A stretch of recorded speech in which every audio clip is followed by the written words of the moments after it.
Lembaga Penyiaran Publik Lokal, Radio Publik Kabupaten Sragen, Buana Asri FM 94,7 MHz, saluran informasi. Selamat pagi Mitra Buana dan saudara pendengar, kini saatnya Anda menyimak Mimbar Agama Kristen. Telah hadir bersama kami Bapak Pendeta Timbul Srigati dari Gereja Baptis Indonesia Mojosari BKUKS, di mana untuk edisi hari ini, Kamis 21 Juli 2022, akan membahas tema mengenai pertobatan yang menghasilkan buah. Saya Rara Anggita yang bertugas mengucapkan selamat pagi dan selamat mengikuti. Lembaga Penyiaran Publik Lokal, Radio Publik Kabupaten Sragen, Buana Asri FM 94,7 MHz, saluran informasi.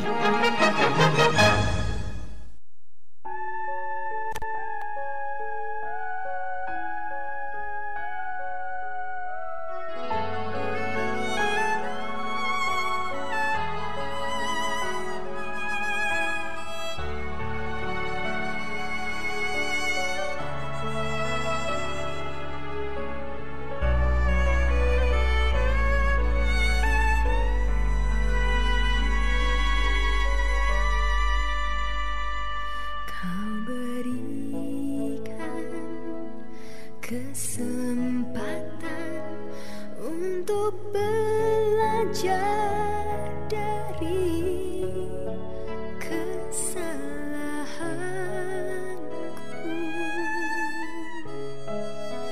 di masa yang telah lalu. Kau berikan ku untuk mencoba lagi sampai ku jadi sempurna sepertimu. Meskipun ku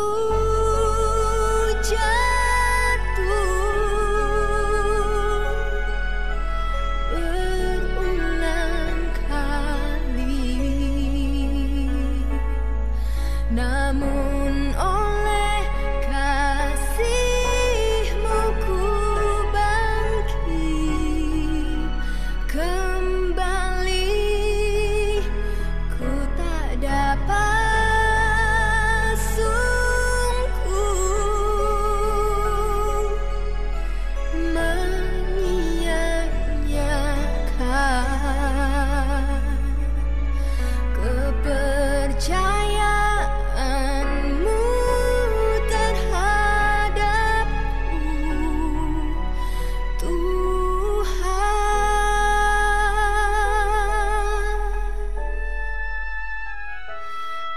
berikan ku iman untuk mencoba lagi sampai ku jadi sempurna seperti-Mu.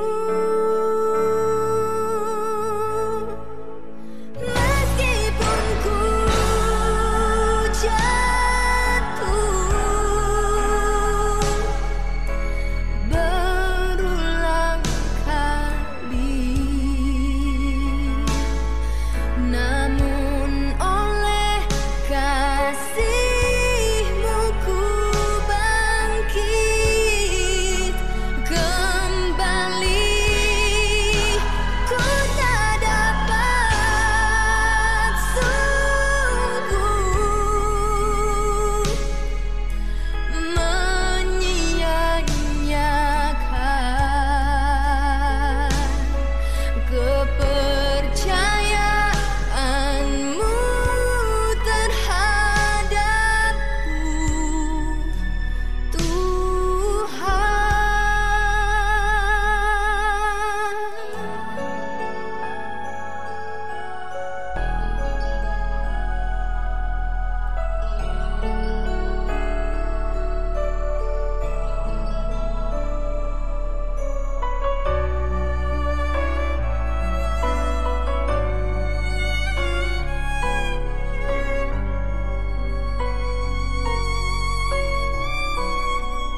mencoba lagi sampai ku jadi sempurna sepertimu.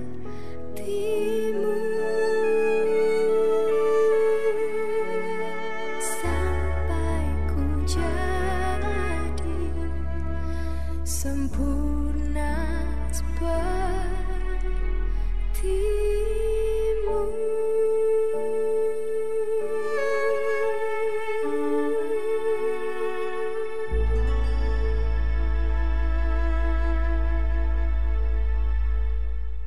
Salam, selamat pagi saudara, para mitra pendengar setia Buana Asri FM yang saya kasihi.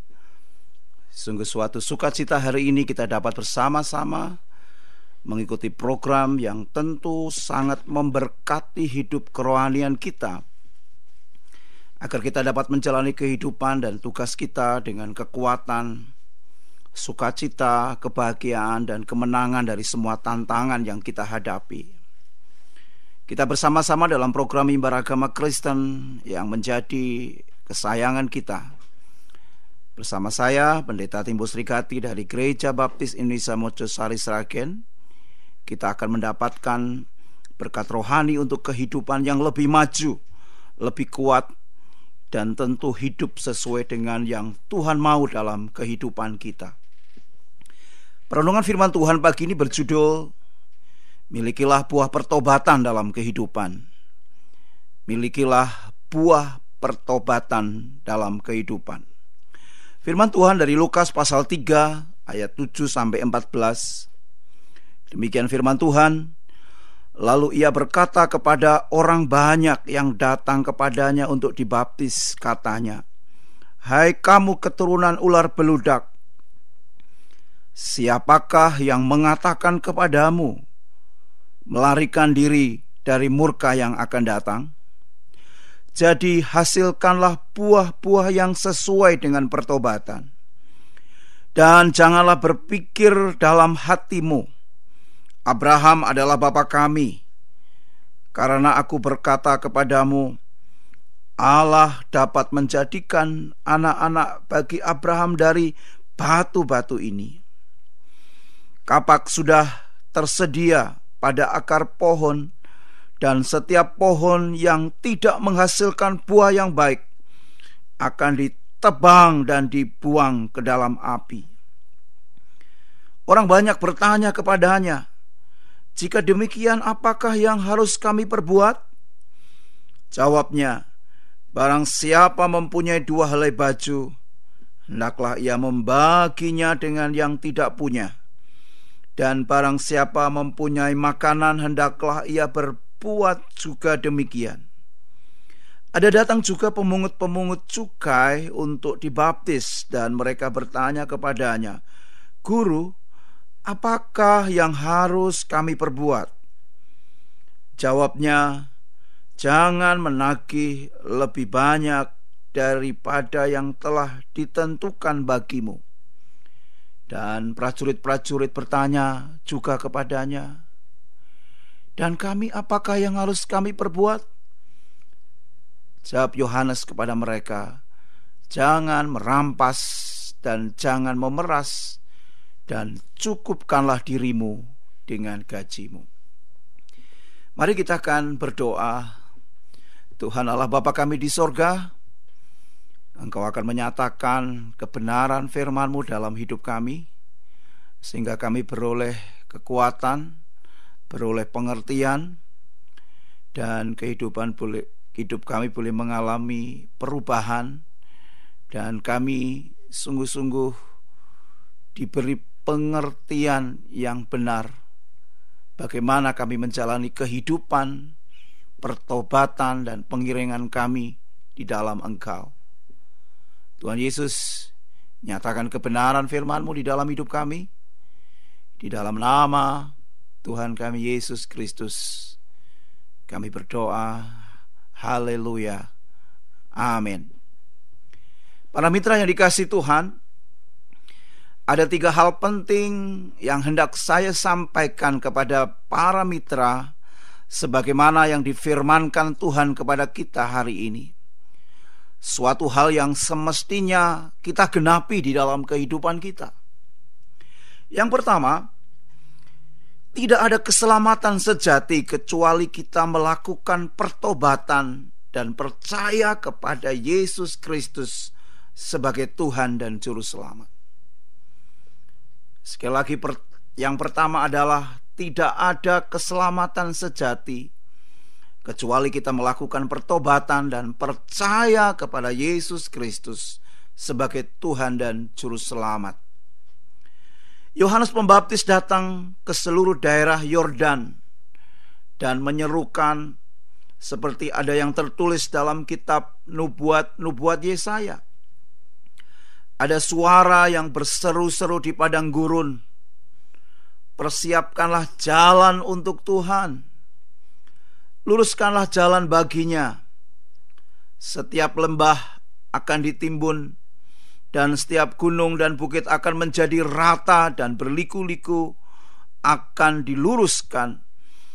Yang berlekuk-lekuk akan diratakan, dan semua orang akan melihat keselamatan yang dari Tuhan. Jadi hasilkanlah buah-buah yang sesuai dengan pertobatan. Para mitra, apakah itu pertobatan? Pertobatan adalah berbalik dari dosa, berbalik 180 derajat. Kata yang menjelaskan pertobatan adalah kata metanoia.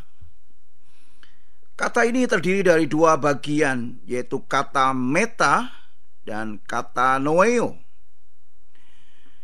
Bagian pertama, yaitu meta, adalah suatu awalan yang pada umumnya berarti gerakan atau perubahan. Sementara kata noeo adalah menunjuk pada pikiran dan persepsi dan kecenderungan dan tujuan. Jadi dapat disimpulkan bahwa arti dasar dari pertobat adalah di mana seseorang mengalami suatu perubahan persepsi, pikiran, dan kecenderungan serta tujuan.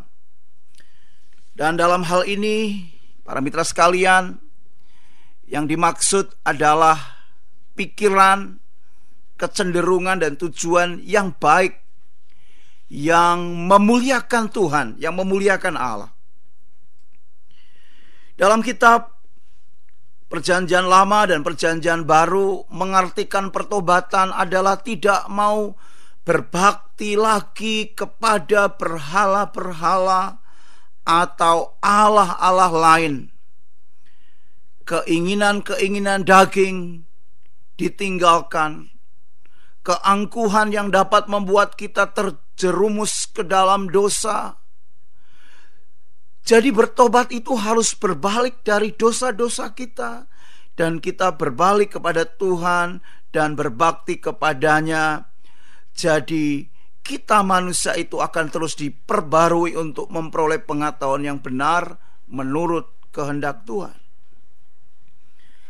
Dan dalam pertobatan itu manusia lama atau hidup lama kita tidak sekaligus diganti dengan manusia atau manusia baru atau hidup baru, melainkan keduanya saling berebutan dalam hidup beriman kita. Oleh karena itu, orang-orang yang percaya, orang-orang yang beriman harus bertobat setiap hari, dan kita harus senantiasa berusaha untuk terus berjalan ke jalan yang benar yang dikehendaki oleh Tuhan.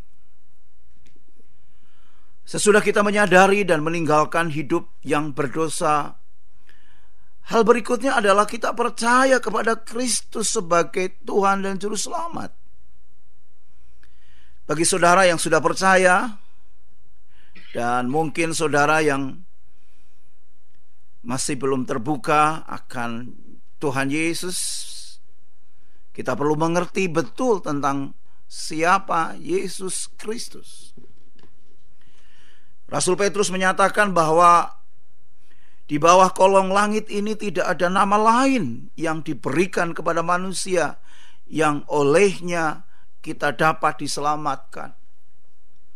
Rasul Petrus sedang merujuk kepada pribadi Tuhan Yesus yang menjadi sumber kekuatan dan yang menjamin keselamatan kita. Alkitab menyebut dua hal penting mengenai Yesus. Mengapa di dalam nama itu ada keselamatan? Yang pertama adalah kata Mesias, yang artinya adalah Yesus yang terpilih, yang diurapi, yang terurapi. Yesus sebagai Mesias ini diberitakan oleh Andreas yang kala itu bertemu dengan Yesus dan memberikan kabar tersebut kepada Simon. Yesus juga mengaku sebagai Mesias, dan hal ini ditulis dalam Yohanes pasal 4 ayat 25-26.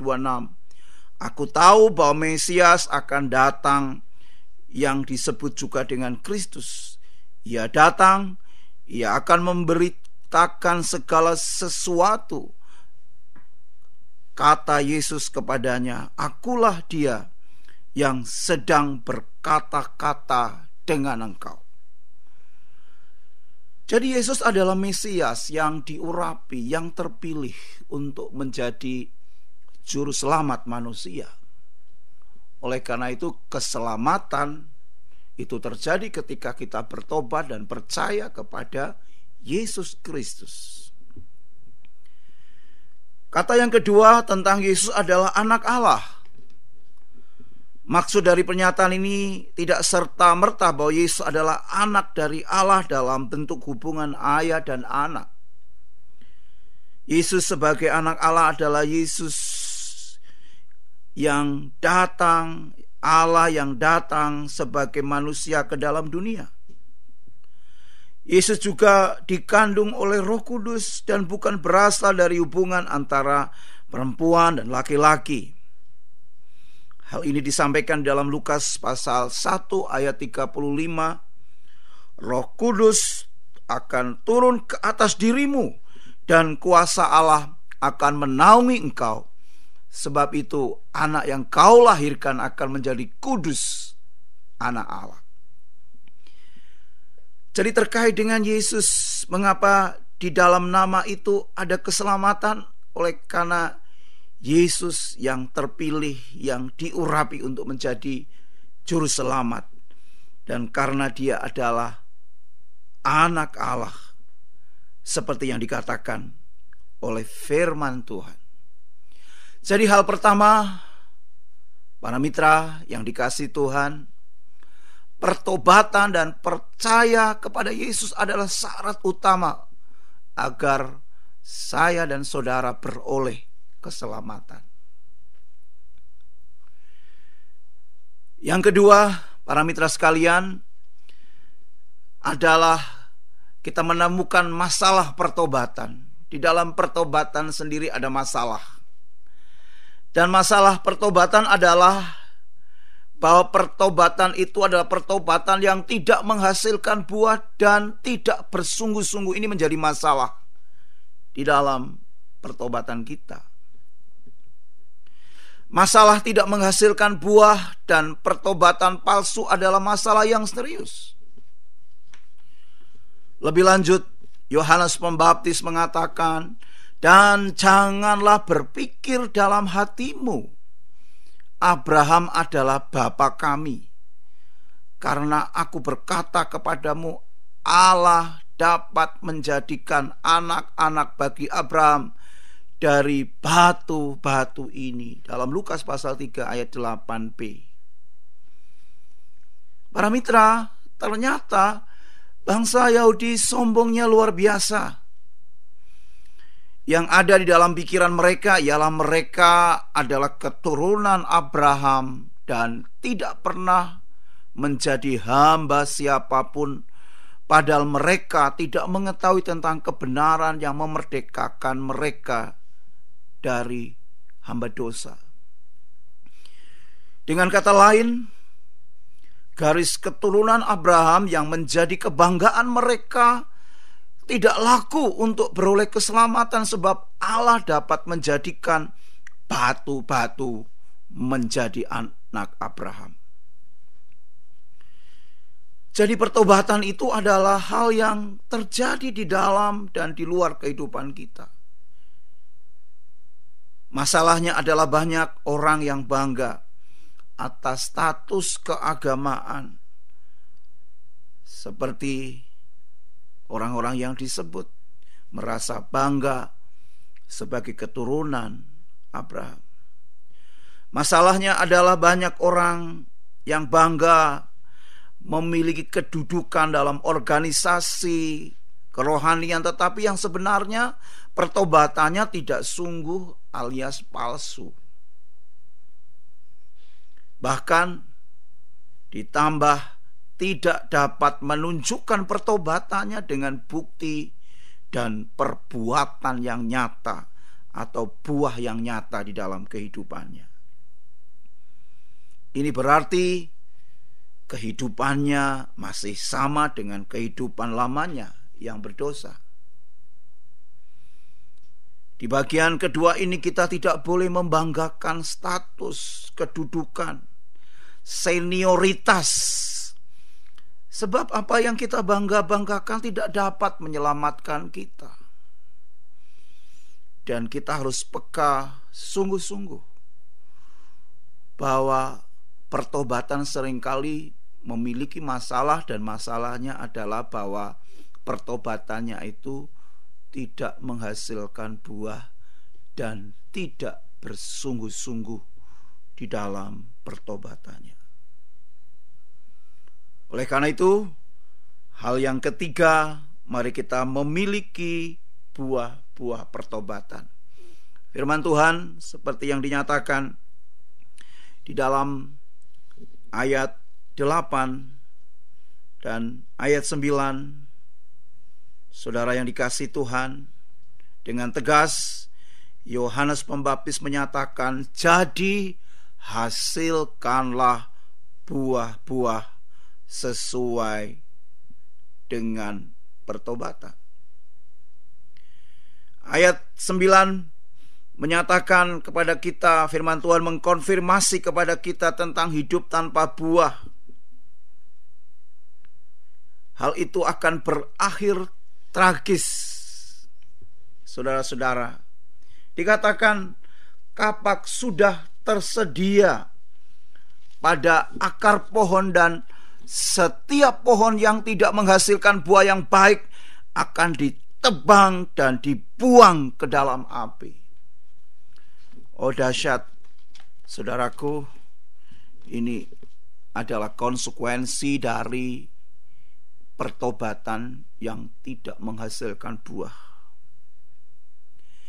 Yohanes menyinggung 4 hal terkait dengan buah pertobatan, saudara-saudara, para mitra sekalian. Yang pertama adalah kepedulian dalam hal memberi.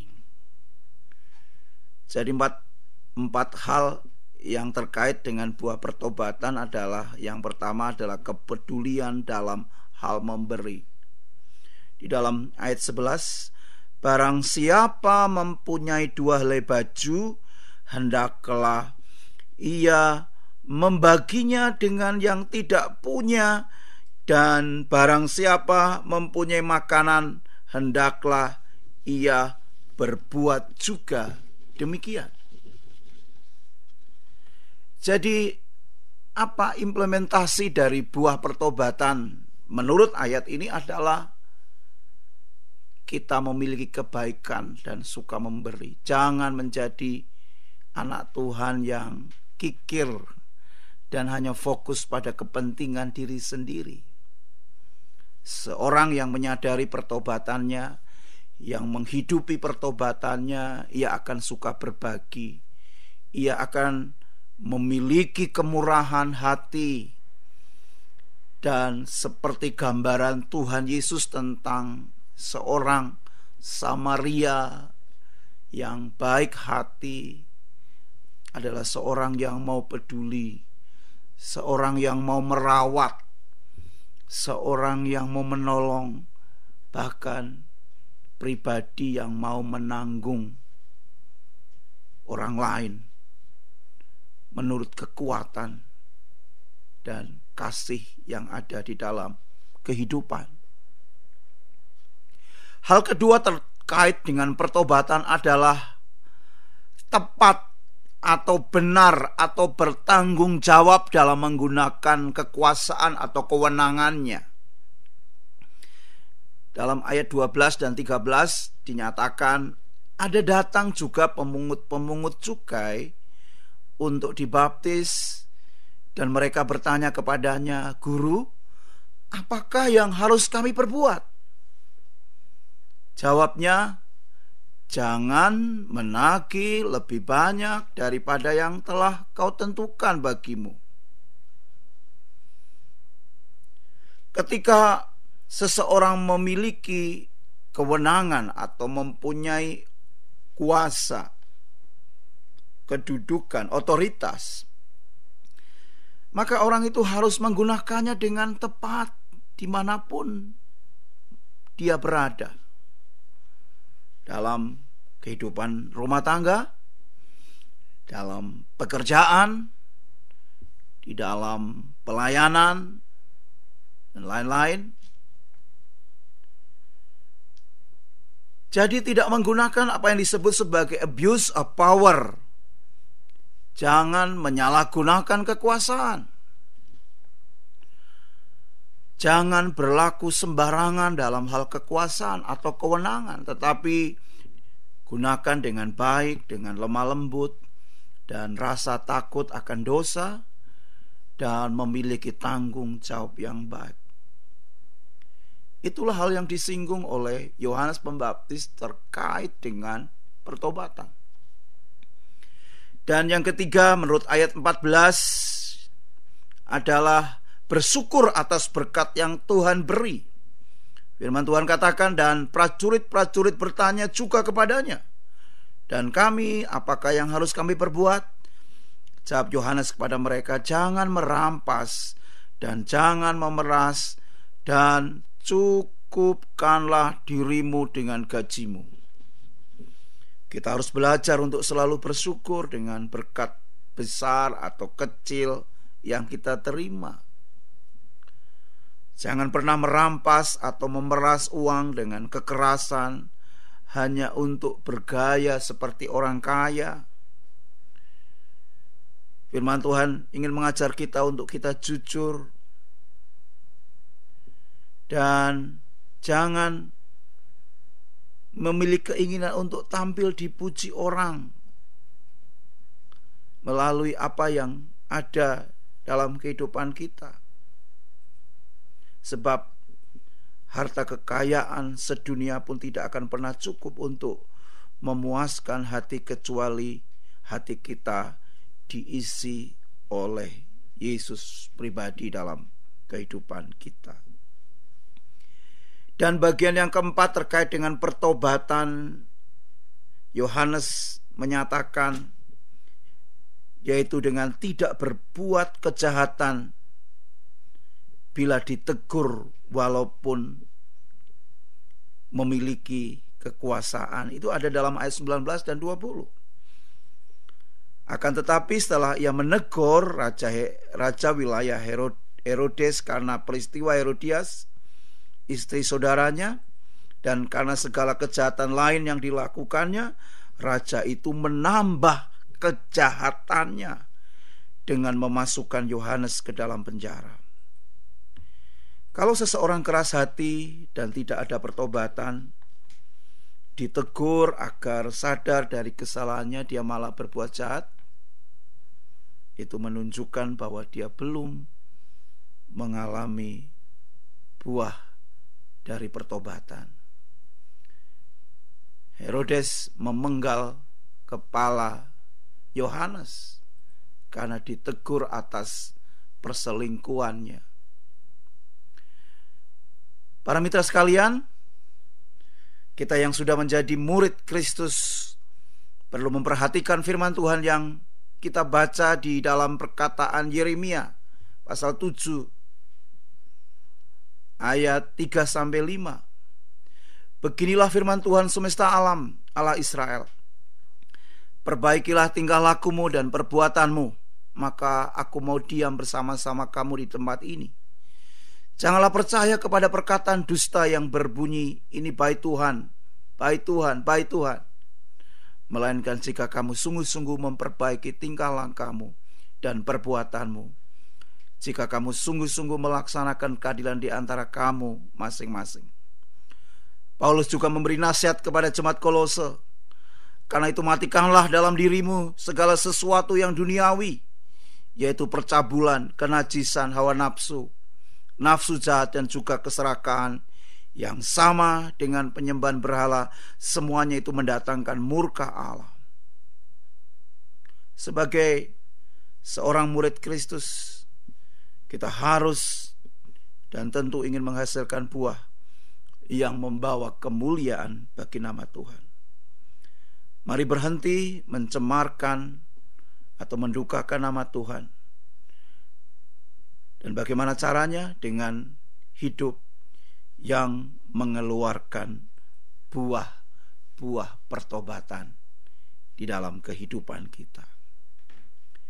Biarlah hari ini kita boleh mengalami perubahan dalam kehidupan kita, seperti apa yang Tuhan mau melalui Yohanes Pembaptis. Jadi hasilkanlah buah-buah dalam pertobatan. Tuhan Yesus memberkati. Mari kita berdoa. Tuhan, kami berterima kasih atas apa yang Tuhan nyatakan kepada kami pada saat hari ini. Engkau mengingatkan kami untuk kami memiliki buah dalam kehidupan pertobatan kami. Biarlah Tuhan, kekuatan yang daripada Tuhan, kasih sayang daripada Tuhan akan menyertai setiap langkah hidup kami, sehingga hidup kami adalah hidup yang menghasilkan buah dan menjadi berkat bagi banyak orang. Tuhan, jika ada di antara para pendengar saat ini yang sedang mengalami sakit, mengalami kelesuan dan kesulitan untuk membuktikan pertobatan dalam kehidupan mereka, saat ini Tuhan hadir di setiap hati, menggerakkan kehidupan mereka, dan mereka boleh terus berjalan di dalam sukacita yang daripada Tuhan untuk mengerjakan pertobatan dan menghasilkan buah di dalam kehidupan mereka. Terima kasih atas penyertaan Tuhan selama beberapa menit ini. Biarlah kebenaran yang daripada Tuhan nyata dalam hidup kami dan boleh berbuah dalam hidup kami. Terima kasih.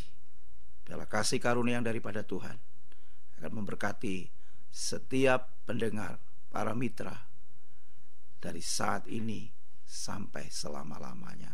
Di dalam nama Tuhan Yesus kami berdoa. Haleluya. Amin. Anakku yang diberkati, percayakanlah pengharapan masa depan dan impianmu kepadaku. Dan inilah yang akan kuperbuat. Aku akan membuat hidupmu bercahaya seperti fajar, dan rencana serta tujuanmu seperti rembang tengah hari. Inilah janjiku kepadamu.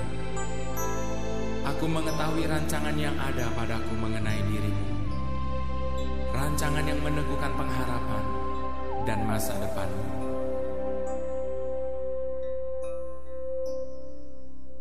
Kaulah ya Tuhan, surya hidupku. Asal kau ada, yang lain tak perlu. Siang dan malam Engkau ku kenal. Di hadirat-Mu jiwaku tenang.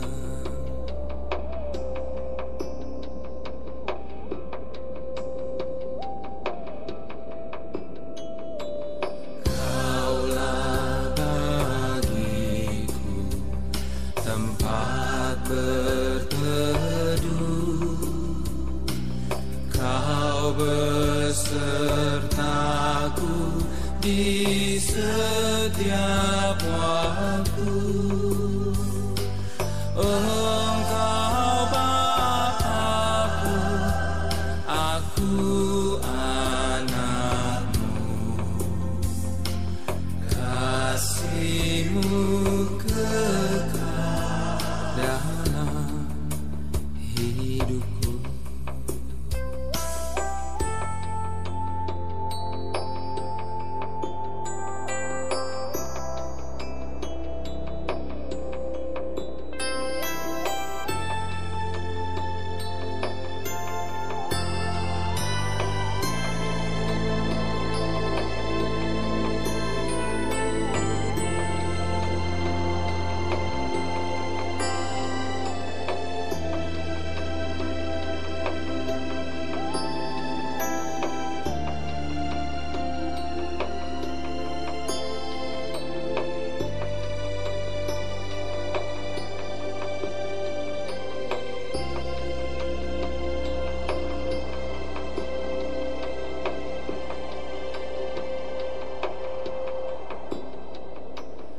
Kaulah bagiku tempat mengadu, Kaulah perisai dan benteng teguh. Sukacitaku kekal dalam-Mu, kuasa surgawi Engkau kuasaku. Bila saatnya hidup berlalu, ku kan bertemu Yesus Tuhanku. Hanya Engkaulah yang aku rindu, Kaulah ya Tuhan surga hidupku.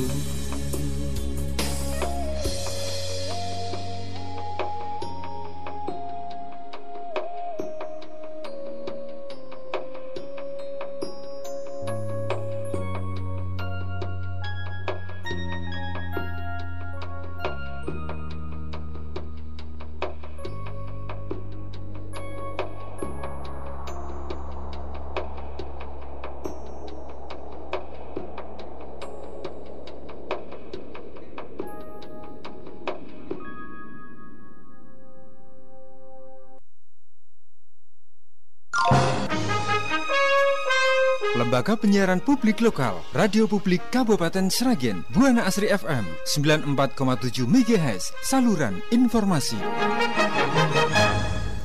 Demikian mitra Bunda dan pendengar, sudah kita ikuti bersama mimbar agama Kristen bersama dengan Bapak Pendeta Timbul Srigati dari Gereja Baptis Indonesia Mojosari BKUKS, di mana untuk edisi hari ini Kamis 21 Juli 2022 menghadirkan tema mengenai pertobatan yang menghasilkan buah.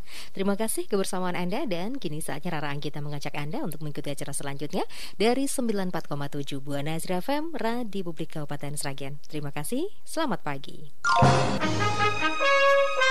Lembaga Penyiaran Publik Lokal, Radio Publik Kabupaten Sragen, Buana Asri FM 94,7 MHz, saluran informasi.